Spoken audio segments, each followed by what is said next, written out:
Everyone cuddle up, get into your Christmas joy, because today we're gonna sing a book. We're gonna read a book. This is not just any book, it's a Christmas book. And this is what it's called. It's How the Grinch Stole Christmas. If you don't know, raise your hand if you don't know this book. Okay, good. So that means there's going to be a little surprise. How the Grinch Stole Christmas by Dr. Seuss.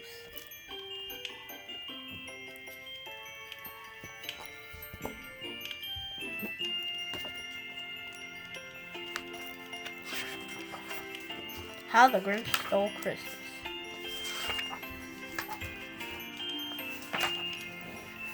Every Who down in Whoville liked Christmas a lot. But the Grinch, who lived just north of Whoville, did not. The Grinch hated Christmas, the whole Christmas season. Now, please don't ask why. No one quite knows the reason. It could be his head wasn't screwed on just right. It could be, perhaps, that his shoes were too tight. But I think that the most likely reason of all may have been that his heart was 2 sizes too small. But whatever the reason, his heart or his shoes, he stood there on Christmas Eve, hating the Whos, staring down from his cave with a sour, Grinchy frown at the warm-lighted windows below in their town. For he knew every Who down in Whoville beneath was busy now hanging a mistletoe wreath. And they're hanging their stockings, he snarled with a sneer. Tomorrow is Christmas. It's practically here. Then he growled with his Grinch fingers nervously drumming. I must find some way to stop Christmas from coming. For tomorrow he knew. All the Who girls and boys would wake bright and early. They'd rush for their toys, and then, oh the noise, noise. That's one thing he hated, the noise.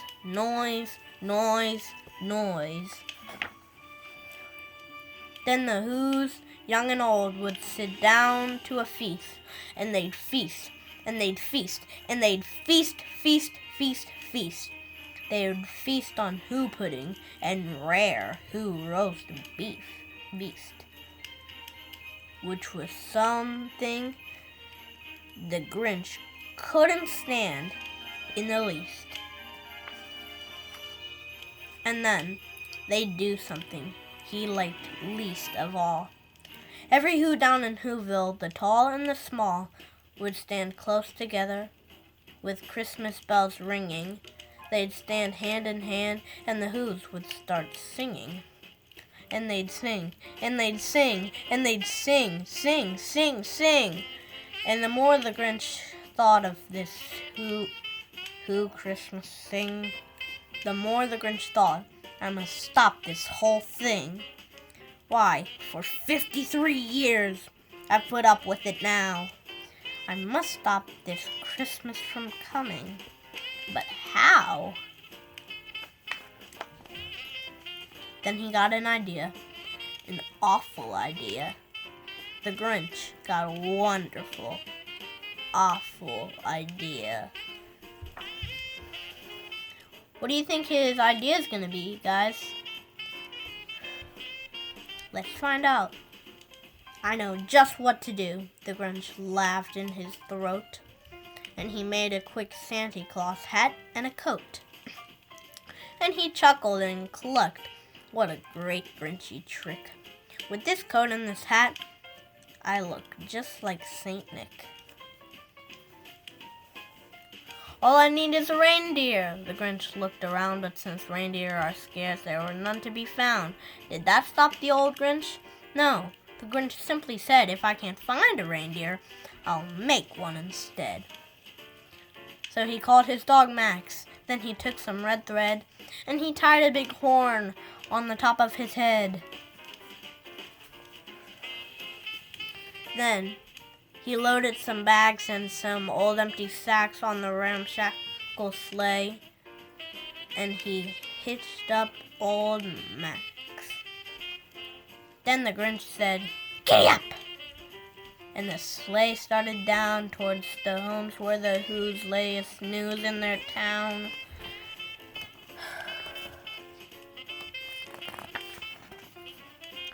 All their windows were dark. Quiet snow filled the air.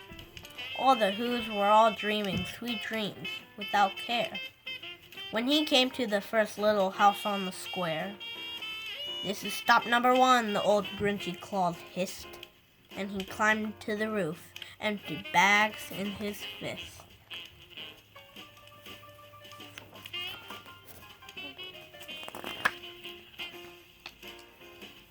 Then he slid down the chimney, a rather tight pinch, but if Santa could do it, then so could the Grinch. He got stuck on only once, for a moment or two. Then he stuck his head down out the fireplace flue, where the little Who stockings all hung in a row. "These stockings," he grinned, "are the first thing to go."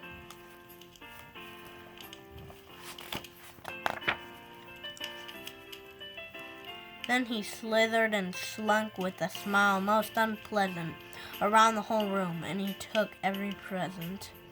Pop guns and bicycles, roller skates, drums, checkerboards, tricycles, popcorn, and plums. And he stuffed them in bags. Then the Grinch, very nimbly, stuffed all the bags, one by one, up the chimney.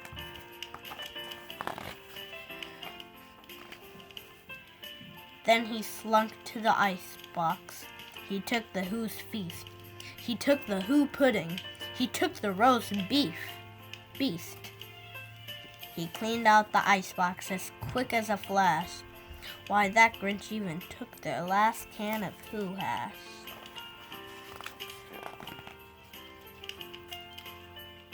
Then he stuffed all the food up the chimney with glee. "And now," grinned the Grinch, "I will stuff up the tree."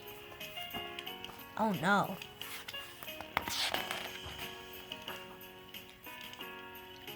And the Grinch grabbed the tree, and he started to shove, when he heard a small sound like a coo of a dove.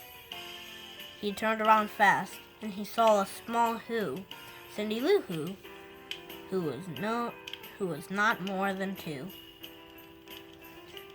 The Grinch had been caught by this tiny Who daughter, who got out of bed for a cup of cold water. She stared at the Grinch and said, "Santa Claus, why? Why are you taking our Christmas tree?" "Why?" Yeah, why? She has a point. But you know that old Grinch was so smart and so slick. He thought up a lie, and he thought it up quick. "Why, my sweet little tot," the fake Santa Claus lied, "there's a light on this tree that won't light on one side. So I'm taking it home to my workshop, my dear. I'll fix it up there, and I'll bring it back here." And his fib fooled the child. Then he patted her head, and he got her a drink and sent her to bed. And when Cindy Lou Who went to bed with her cup, he went to the chimney and stuffed the tree up.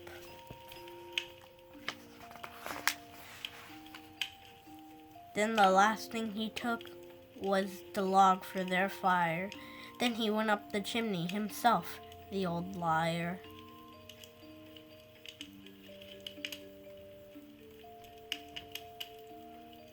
On their walls he left nothing but hooks and some wire.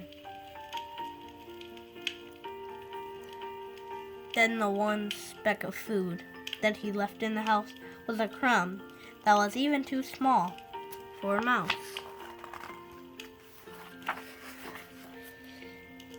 Then he did the same thing to the other Who's houses. leaving crumbs much too small for the other Who's mouses. It was 1/4 dawn. All the Who's still abed, all the Who's still a snooze.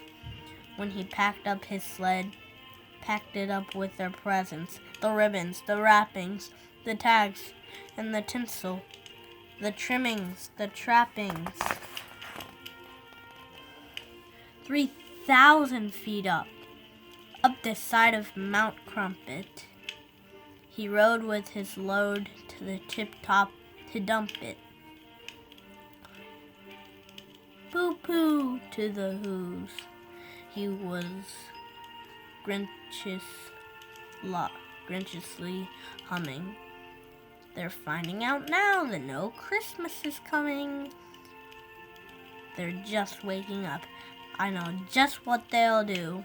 Their mouths will hang open for a minute or two. Then the Who's down in Whoville will all cry. Everybody do it with me. Boo-hoo! That's the noise, grinned the Grinch, that I simply must hear.